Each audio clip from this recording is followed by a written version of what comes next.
Hello students, कैसे हैं आप सब। स्वागत है एक बार फिर से आपके अपने चैनल केसीएल ट्यूटोरियल में। और आज हम बात कर रहे हैं लेक्चर नंबर 52, जिसमें हम बात करेंगे बायो फार्मास्यूटिक्स के एक और चैप्टर जिसका नाम है डिस्ट्रीब्यूशन, ड्रग डिस्ट्रीब्यूशन। ठीक है, अब हम बात करने वाले हैं कि इससे पहले देखो भैया, जो लास्ट संडे को टेस्ट था आपका मॉक टेस्ट नंबर 2, बहुत से बच्चों ने अटेम्प्ट नहीं किया है। कैसे करना है मैं बताता हूं आपको। सबसे पहले आप अपना एप्लीकेशन खोलेंगे, मोबाइल में एप्लीकेशन खोलेंगे, उस पर डालेंगे अपना आरआरबी वाला कोर्स ओपन करने के बाद आप जाइएगा फोल्डर में, जिस फोल्डर में लिखा है आरआरबी 105 पोस्ट वैकेंसी जो लिखी है, उस फोल्डर को क्लिक करेंगे जिसमें आपके सारे वीडियो नोट्स मिल रहे हैं। उसी नोट्स वाले फोल्डर में थर्ड ऑप्शन पे आपको मिलेगा mock test, RRB advance mock test करके आएगा। उस पर क्लिक करेंगे तो आपको उसमें फर्स्ट और सेकंड दोनों टेस्ट दिखेंगे। सेकंड वाला टेस्ट आप अटेम्प्ट कीजिए, ठीक है, ध्यान दीजिएगा और सब लोग अटेम्प्ट कीजिएगा। मैं आपका स्कोर वगैरह चेक करूंगा, ठीक है। चलिए आगे बात करते हैं। अब डिस्ट्रीब्यूशन की बात करते हैं। तो जैसे आप लोगों ने भाई फार्माकोलॉजी में हमने आपको पढ़ाया था ऑलरेडी कि जो फार्माकोकाइनेटिक प्रोसेस होता है ADME, absorption, distribution, metabolism, excretion. Absorption आपने बताया था क्या होता है कि जब दवाइयां हमारे ब्लड में पहुंचती हैं एब्जॉर्प्शन करके, अब उसके बाद जब दवाइयां ब्लड में पहुंचती हैं तो पहुंचती है हमारे ब्लड के जरिए घूम फिर के हमारे टिश्यू तक, पर्टिकुलर ऑर्गन तक, जहां पे ड्रग को काम करना है। This is called distribution. सब कुछ आपको पता है, कुछ भी नया नहीं है। बस यहाँ पे मैं बताऊंगा on the basis of pharmacokinetics या फार्मास्यूटिक्स प्रोस्पेक्टिव से बात करूंगा, इसीलिए इसका नाम बायो फार्मास्यूटिक्स है। तो सब पता है, बस जल्दी जल्दी देख लेते हैं पॉइंट्स वाइज पॉइंट्स। बहुत इजी नोट्स है।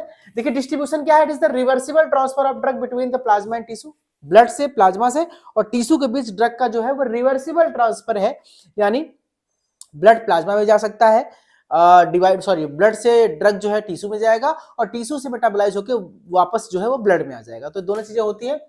ब्लड सर्कुलेशन के द्वारा ही ब्लड का डिस्ट्रीब्यूशन पॉसिबल है, ड्राइवन बाय कंसंट्रेशन ग्रेडियंट। जी हाँ, किस फोर्स के आधार पर ड्रग का डिस्ट्रीब्यूशन होता है? This is called concentration gradient, यानी from the higher concentration to the lower concentration. Passive diffusion जो है वो मेन मैकेनिज्म है, मैंने आपको लास्ट क्लास में बताया था। अब कौन कौन से प्रोसेस हैं जो अफेक्ट करते हैं, यानी देखा जाए तो दो प्रकार का प्रोसेस है, डिस्ट्रीब्यूशन और एलिमिनेशन। एलिमिनेशन की बात हम नेक्स्ट क्लास करेंगे। This is irreversible and distribution is the reversible. Metabolism और एक्सक्रीशन आता है इसके अंतर्गत एलिमिनेशन में। अब कौन कौन से रेट लिमिटिंग स्टेप्स की बात करते हैं। रेट लिमिटिंग स्टेप का मतलब होता है पूरे प्रोसेस के दौरान जो सबसे स्लो प्रोसेस होता है वही प्रोसेस आपका रेट लिमिटिंग प्रोसेस होता है। अब रेट लिमिटिंग प्रोसेस में नंबर 1 है टिश्यू परमिएबिलिटी लिमिटेड, यानी ये पर्टिकुलर टिश्यू है जिसके अंदर जिसके अंदर ड्रग्स को घुसना है और ये ड्रग पार्टिकल्स है। अब इस ड्रग पार्टिकल्स को इस टिश्यू के अंदर जाना है, टिश्यू के अंदर परमेल घुसने की प्रोसेस को ही हम बोलते हैं परमिएबिलिटी। अब कौन से ड्रग की परमिएबिलिटी किस पे डिपेंड करेगी? 3 चीजों पे डिपेंड करती है, पोलर और नॉन पोलर, आयोनाइज्ड और नॉन आयोनाइज्ड, और water soluble and non water soluble. अगर कोई ड्रग पोलर है तो उसकी परमिएबिलिटी सफर करेगी, कम होगी, आयोनाइज्ड है तो भी कम होगी, और वाटर सॉल्युबल है तो भी कम होगी। मैंने कहा ना कि ड्रग को परमिएबिलिटी होने के लिए सबसे पहली बात उसका ड्रग नॉन पोलर होना चाहिए, ड्रग अनआयोनाइज्ड होना चाहिए और ड्रग लाइपोफिलिक या वाटर लिपिड सॉल्युबल होना चाहिए। अगर ये तीनों चीजें अपोजिट हैं तो इसका मतलब परमिएबिलिटी जो है वो बहुत स्लो होगा और इसी को हम बोलेंगे रेट लिमिटिंग प्रोसेस। और इसके अलावा फिजियोलॉजिकल बैरियर जैसे कि ब्लड ब्रेन बैरियर और प्लेसेंटा बैरियर, इसके कारण भी ब्लड का जो टिश्यू का परमिएबिलिटी है वो कम होता है। तो वो भी एक तरह से देखा जाए तो इसकी रेट लिमिटिंग प्रोसेस है। किस पे डिपेंड करता है आपका डिस्ट्रीब्यूशन? बेसिकली मॉलिक्यूलर साइज पे, कि पार्टिकल साइज छोटा होगा तो परमिएबिलिटी आराम से हो जाएगी टिश्यू के अंदर, और पार्टिकल साइज बहुत बड़ा होगा तो घुसने में दिक्कत होगी। आयनाइजेशन, अगर ड्रग आयनिक फॉर्म में है तो उसे परमिएबिलिटी होने में दिक्कत करेगी। और लाइपोफिलिसिटी आप जानते हैं, लाइपोफिलिसिटी ज्यादा होगी तो परमिएबिलिटी ज्यादा होगी, लाइपोफिलिसिटी कम होगी तो परमिएबिलिटी कम होगी। अब इफेक्टिव पार्टीशन कोएफिशिएंट की बात करें, फॉर्मूला क्या होता है? Effective partition coefficient KOW, this is the fraction ionised into KOW of unionized drug. This is the fraction of unionized drug into partition coefficient of unionized drug. इसको हम 7.4 पे इस फॉर्मूले के जरिए हम कैलकुलेट कर सकते हैं किसी भी ड्रग का इफेक्टिव पार्टीशन कोएफिशिएंट कितना है। फॉर एग्जांपल से थायोपेंटल सोडियम जो है ये बहुत आसानी से ब्रेन के अंदर एंट्री करता है, बिकॉज थायोपेंटल जो है वो अनायनिक फॉर्म में होता है, थायोपेंटल जो है वो लाइपोफिलिक नेचर का होता है, इसलिए आराम से ब्रेन के अंदर पार करता है। वहीं पर सैलिसिलिक एसिड की बात करें तो इसका स्लो डिस्ट्रीब्यूशन है, क्योंकि एसिडिक इन नेचर है, आयनिक इन नेचर है, हाइड्रोफिलिक इन नेचर है, दैट्स वाई इसका डिस्ट्रीब्यूशन जो है ब्लड में बहुत स्लो होता है। ठीक है, वही बात करते हैं। दूसरा प्रोसेस है परफ्यूजन लिमिटेड। ठीक है, परफ्यूजन आप जानते हैं क्या होता है, किसी भी ड्रग का जो ब्लड टिश्यू के अंदर घुसने का या इंटर करने का जो रेट है उसी को हम परफ्यूजन रेट कहते हैं। अब परफ्यूजन रेट को है किस पे डिपेंड करता है, एक तो पहला है कि ड्रग आपका लाइपोफिलिक होना चाहिए। ड्रग जितना ज्यादा लाइपोफिलिक होगा उसका परफ्यूजन रेट उतना ज्यादा बेहतर होगा। और मेम्ब्रेन भी हाईली परमिएबल होना चाहिए, मेम्ब्रेन जो है परमिएबिलिटी अच्छी होनी चाहिए। और ब्लड फ्लो, तीन चीजों पर डिपेंड करता है किसी भी टिश्यू का परफ्यूजन। टिश्यू का परफ्यूजन क्या है, मान लीजिए कोई एक टिश्यू ये है, कोई लीवर है, एक टिश्यू हमारा किडनी है, एक टिश्यू हमारा ब्रेन है फॉर एग्जांपल। तो किस टिश्यू से ब्लड का फ्लो कितना तेज है, कितना ज्यादा ब्लड का फ्लो है, वो उतना हाईली परफ्यूज टिश्यू। जैसे ब्रेन में सबसे ज्यादा ब्लड का फ्लो होता है, देखिए।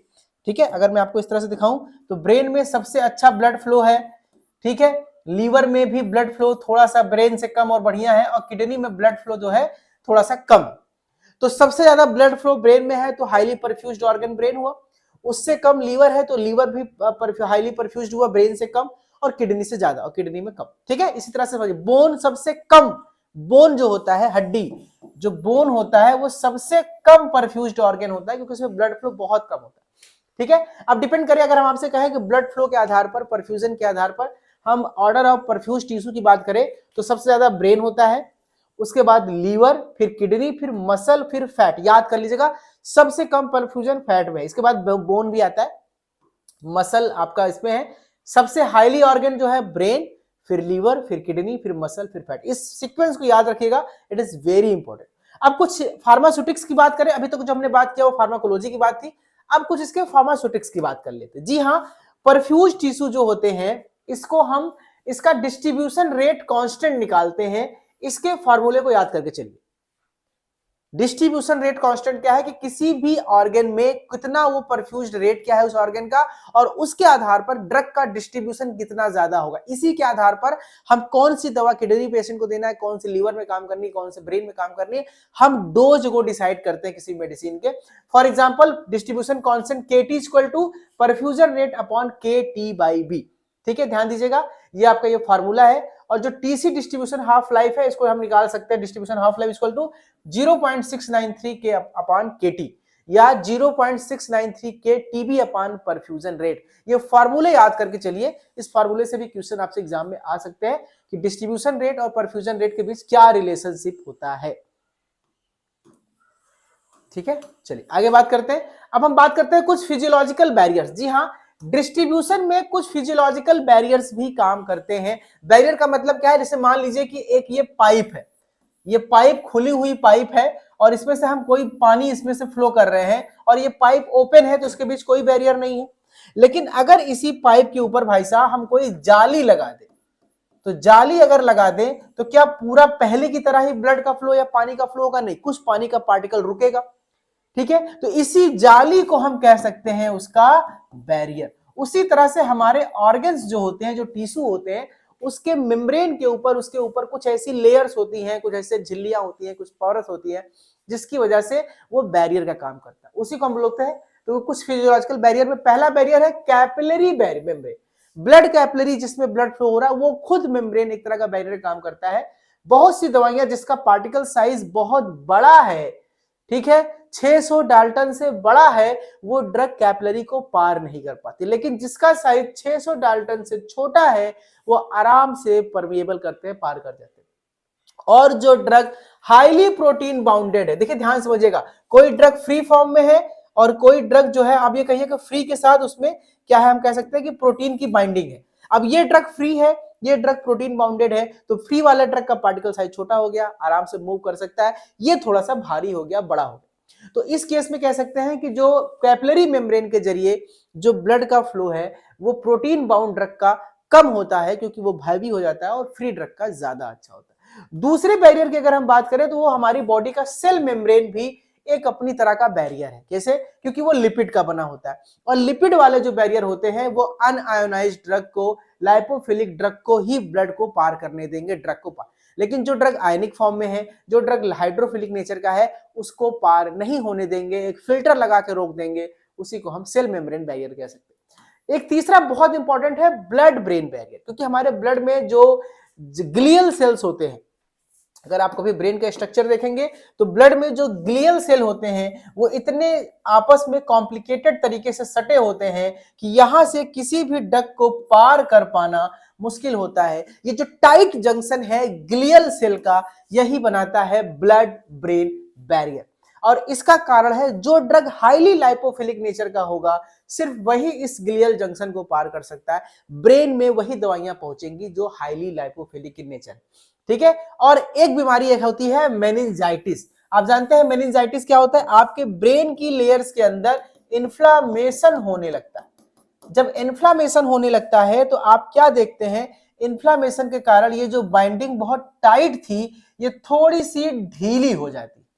मेनिंजाइटिस होने पर सूजन आता है और सूजन की वजह से जो जंक्शन टाइट था वो थोड़ा सा लूज हो जाता है। जब लूज हो जाएगा तो आप बताइए मेनिंजाइटिस होने पे ड्रग का फ्लो घटा कि बढ़ा? जी बढ़ जाएगा, क्योंकि टाइट जंक्शन उसको रोक रहा था। थोड़ा सा ढीला होने पर वो तेजी से निकलेगा। यानी मेनिंजाइटिस बीमारी होने पर ड्रग ब्लड ब्रेन बैरियर की परमेबिलिटी बढ़ जाती है। इस चीज को याद रखिए, क्वेश्चन एग्जाम में पूछा गया है, क्योंकि लोग अक्सर गलती करते हैं। लोगों को लगता है मेनिंजाइटिस बीमारी है, इससे तो ब्रेन कम काम करेगा, तो यानी परमेबिलिटी भी घटेगी। नहीं, ये उल्टा काम कर रहा है। अब कुछ एग्जांपल देख लेते हैं, जैसे थायोपेंटल। ये थायोपेंटल आपको पता है कि हाईली लाइपोफिलिक इन नेचर होता है, तो ये फास्ट एक्शन काम करता है, बहुत तेजी से ब्लड में पहुंचता है, ब्रेन में पहुंचता है। जबकि पेनिसिलिन जी आपको पता है आयनिक नेचर का है, हाइड्रोफिलिक नेचर का है, इसलिए ये सीएनएस में एंट्री इसकी बहुत पुअर है, ये लगभग ना के बराबर होता है। अब कौन कौन से तरीके हैं जिससे हम ब्लड ब्रेन बैरियर को बढ़ा सकते हैं? हम डीएमएसओ को यूज करके, मैनिटोल का यूज करके, कैरियर सिस्टम का यूज करके हम बढ़ा सकते हैं परमेबिलिटी को, किसी भी अनपरमेबल ड्रग को भी।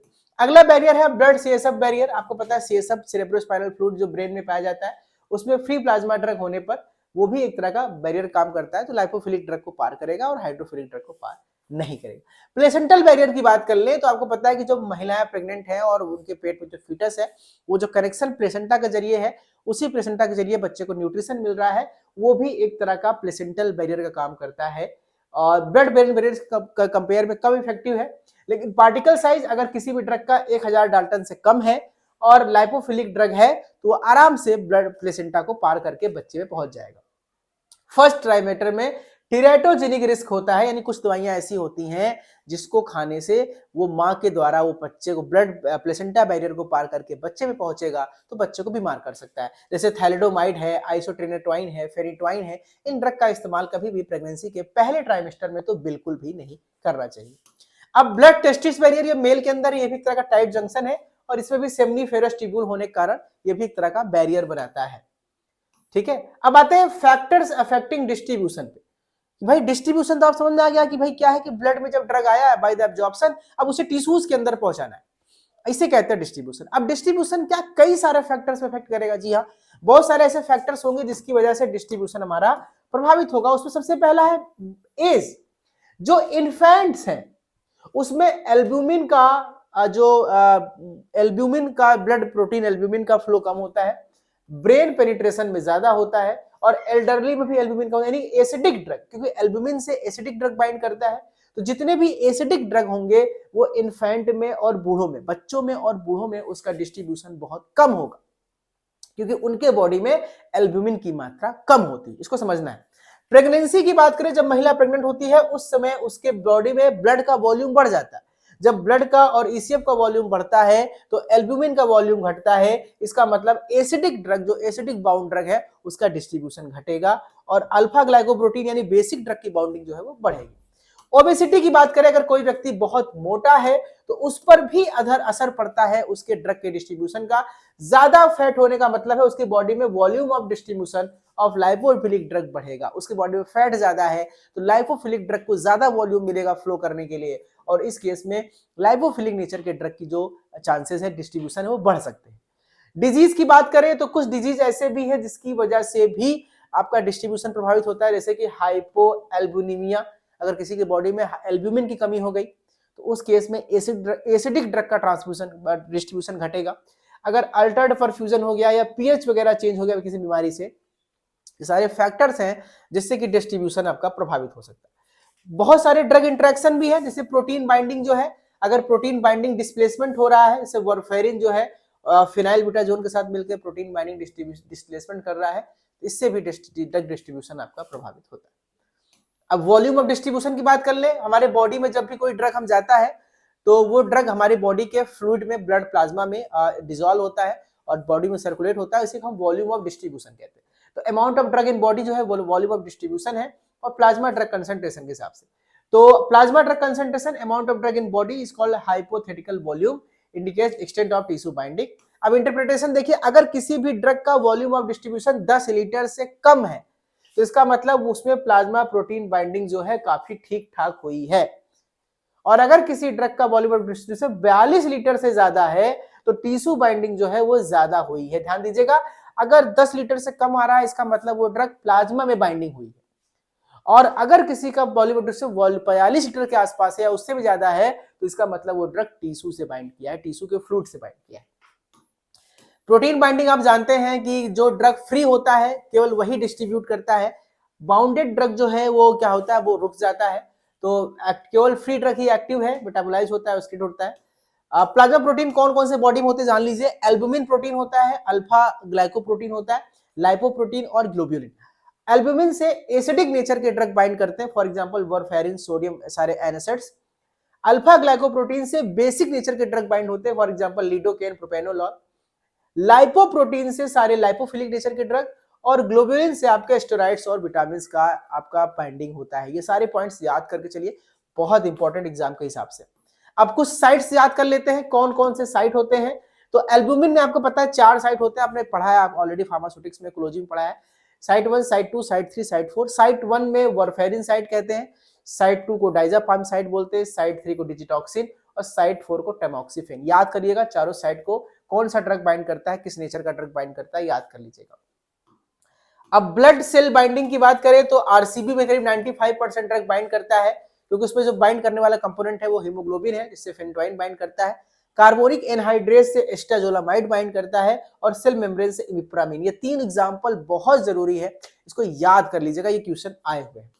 वहीं कुछ एक्स्ट्रा फेवरेट की बात करें तो टिश्यू बाइंडिंग जो है, अगर वॉल्यूम ऑफ डिस्ट्रीब्यूशन हाई है तो बढ़ेगा, हाफ लाइफ बढ़ेगा, और पॉसिबल टॉक्सिसिटी बढ़ सकती है।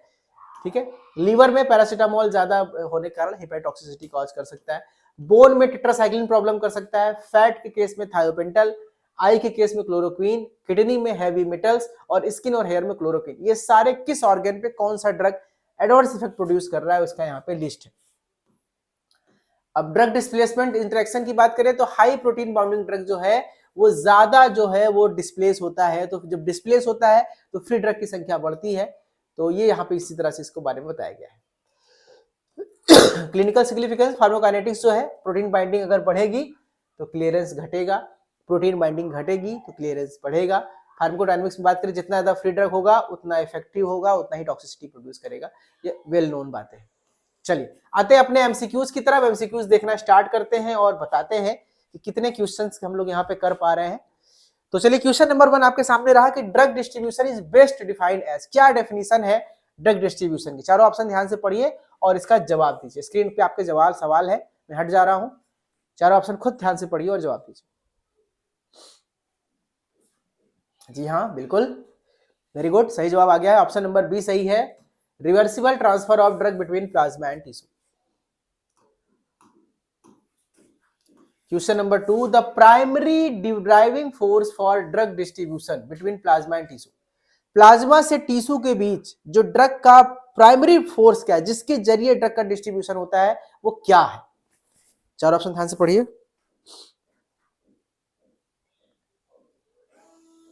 गुड, ऑप्शन नंबर सी सही है, कंसंट्रेशन ग्रेडियंट। जी हाँ, concentration gradient is the primary force.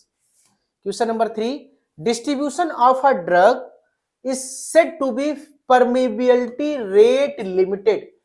यानी कि अगर किसी भी ड्रग का डिस्ट्रीब्यूशन हो रहा है तो कौन सा ऐसा फैक्टर है जो परमिबिलिटी रेट लिमिटेड है? मैंने आपको पढ़ाया था, चार ऑप्शन ध्यान से पढ़ लीजिए। यानी जिसकी परमिबिलिटी कम होगी, ये आपको बताना है।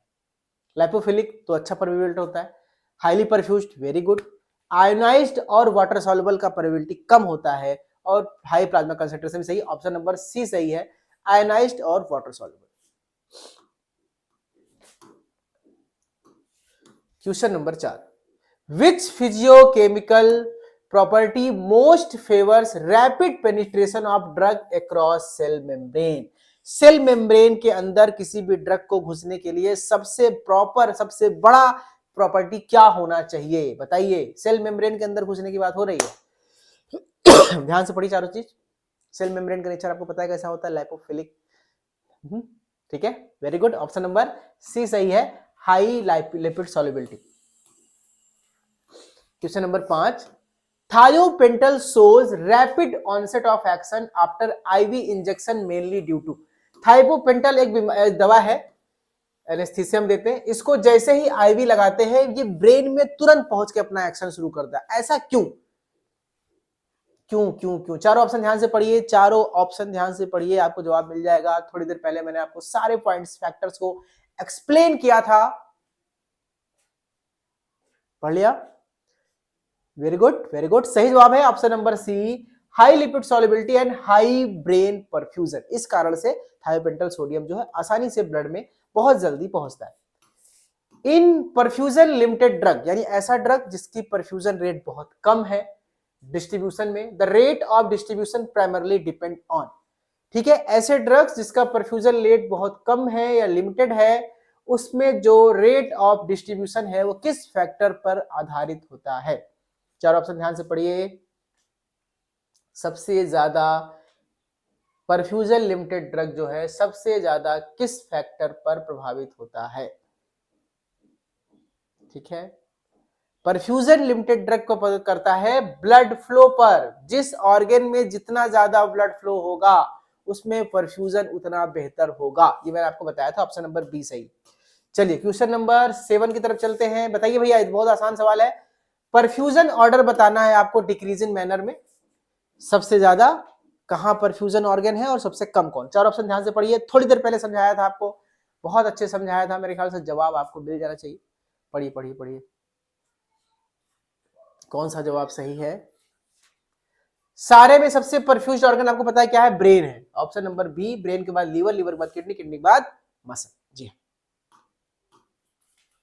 Question number 8, which statement regarding the blood brain barrier is correct? Blood brain barrier के बारे में मैं आपको बताया था कैसे होता है। मैंने बताया था ना, ग्लियल जंक्शंस होते हैं, मेनिंजाइटिस होता है, जंक्शन खुल जाते हैं, थोड़ा ढीले हो जाते हैं, तो मैंने आपको सब समझाया था। बताइए चारों ऑप्शन ध्यान से पढ़िए कि ब्लड ब्रेन बैरियर के बारे में कौन सी बात सही है। चलिए,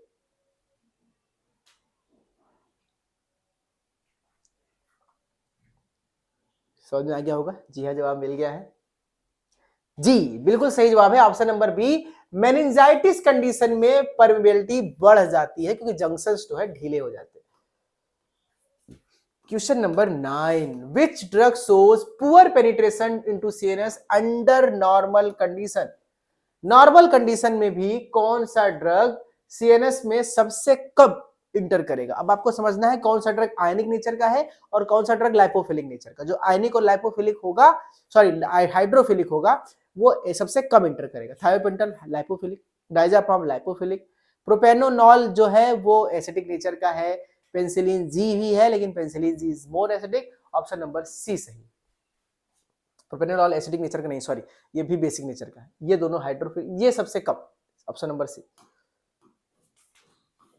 question number 10, the placental barrier is least permeable to drug? कौन से ड्रग के लिए प्लेसेंटा सबसे लीस्ट परमिएबल है?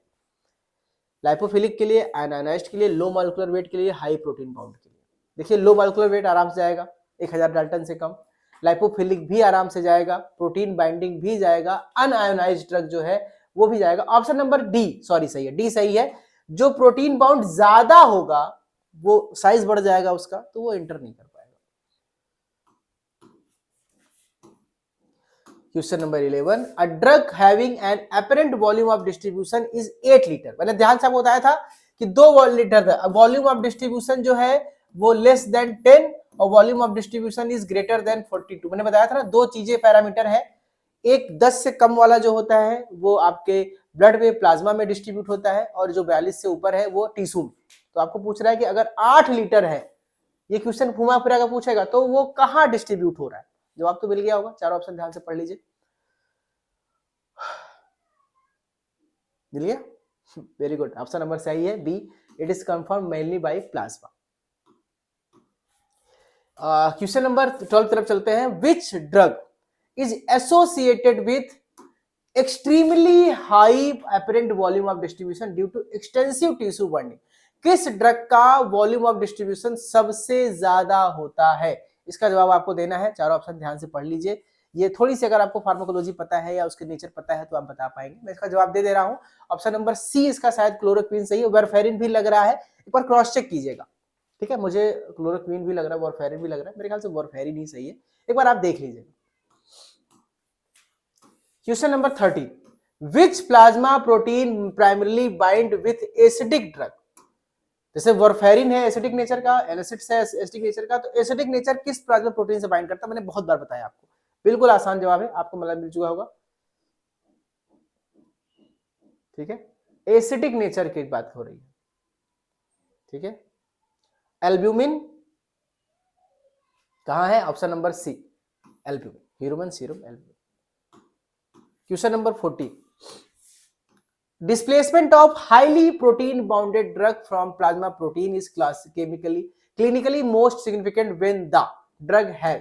ये पूछ रहा है भैया कि अगर कोई भी ड्रग जो है हाईली प्लाज्मा प्रोटीन बाउंडेड है और फिर वो डिस्प्लेस हो गया, डिस्प्लेस का मतलब होता है कि जो ड्रग पहले बाउंडेड था अब वो फ्री हो गया, तो फ्री होने पर क्या होता है, वो कौन सा क्या काम करेगा, वो कैसे मोस्ट सिग्निफिकेंट कब होता है? जब वॉल्यूम डिस्ट्रीब्यूशन ज्यादा होता है, थेरेपेटिक इंडेक्स वाइड होता है, नैरो होता है या लो? चीज ध्यान देना है, अगर कोई ड्रग जिसका नैरो थेरेपेटिक इंडेक्स है तो उसमें आपको डिस्प्लेसमेंट को ध्यान देना है, क्योंकि डिस्प्लेस होने के बाद अगर कंसंट्रेशन ज्यादा हो गया ब्लड में तो वो टॉक्सिसिटी प्रोड्यूस कर सकता है। चलिए द लास्ट क्वेश्चन की तरफ मूव करते हैं। Question number 15, tetracycline causes permanent discolouration of teeth. आपने पढ़ा था कोलॉजी में कि टेट्रासाइक्लिन का आपने पढ़ा था कि हमारे दांतों के रंग को खराब कर देता है, क्योंकि ये बोन के साथ कैल्शियम, जहां भी कैल्शियम पाता है वहां चिलेट बनाता है, तो बोन में कैल्शियम है, दांतों में कैल्शियम है, तो ध्यान से जवाब देख लीजिए, आपको मालूम चल जाएगा। ऑप्शन नंबर सी सही है, क्योंकि ये binding to bone and teeth, क्योंकि बोन एंड टीथ में कैल्शियम होता है। ये रहा आपके क्लास है। फिर से मैं रिपीट कर रहा हूं, जिन्होंने सेकंड मॉक टेस्ट नहीं दिया है अभी भी जाकर सेकंड मॉक टेस्ट दे सकते हैं। मैं इस संडे आपका थर्ड मॉक टेस्ट लूंगा और तैयार रहिए उसके लिए। मिलते हैं आपसे अगली क्लास में। Thank you so much, take care and love you all.